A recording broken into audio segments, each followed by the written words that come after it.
Hello and welcome to another modelling video. This is Alan from the Man at YouTube with another model event review. As usual, during the King's birthday is the Melbourne Model Expo, June 7th to 9th, Sandown Racecourse, Springvale, Melbourne, Australia. Hosted by a number of clubs including the IPMS Australia. It's a large collective of volunteers and a committee that spends all year planning and organising this event as a non-profit through community volunteer assistance, celebrating everything miniatures and scale modelling across the 3 days. My input through attending is as a trader via the Salt Mine Hobby Shop, a store that specialises in tools and recycling model kits and toys in all condition, from vintage, partially built, missing instructions or parts not quite right, and retail new.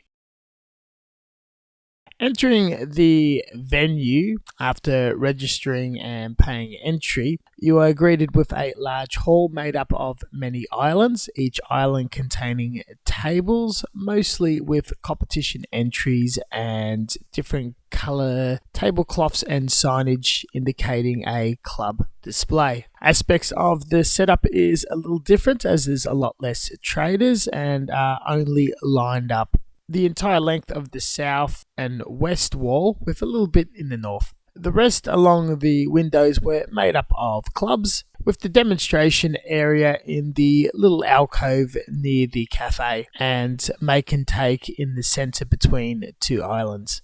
The competition and judging process is forever evolving, simplifying things down to a out-of-the-box and an open category, allowing beginners to have a bit of a chance to be encouraged to display something and not be outshined by fairly senior and very experienced modelers, who are likely to add an extra touch in the models, from scratch building to aftermarket parts, deep research and more complicated technique. The subjects are chopped and change among vehicles, aircraft, armour, mostly military, some civil, and a few extra categories such as miscellaneous, science fiction, mecha, figurines, and cars, bikes. Finishing off with the very popular dioramas, ships, and other niche little areas. The very popular categories such as aircraft is divided in a number of military theatres of conflict or periods and scales.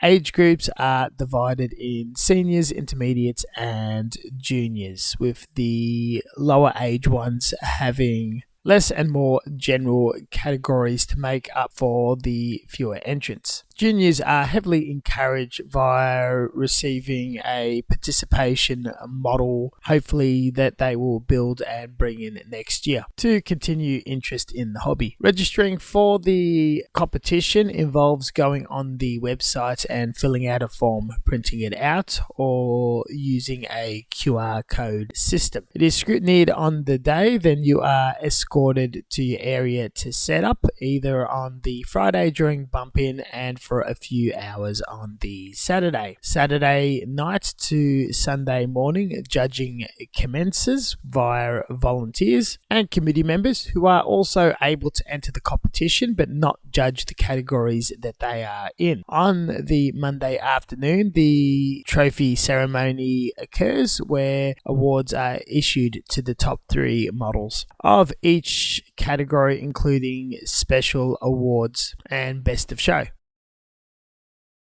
The clubs are independently brought in with their members after paying a donation to running the event. Most create their own banners and display. Members build models according to a theme or specialty medium around their club.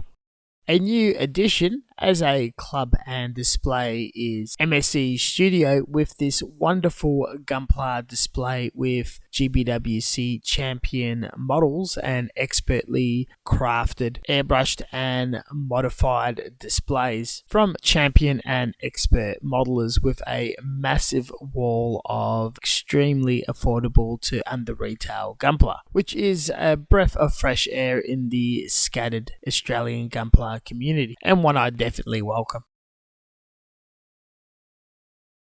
The Bake and Take is the same as previous years, with Hobbyco's sponsoring, providing their line of snap kits like Gunpla, Dinosaurs and 30-Minute Mission. This was hosted for a few hours on the Sunday under expert supervision. The traders seem to have shrunk by 50% over the past few years, mostly made up of old faces, traditional hobby shops and some specialty outlets in tools, aftermarket or historical books and instructional DVDs.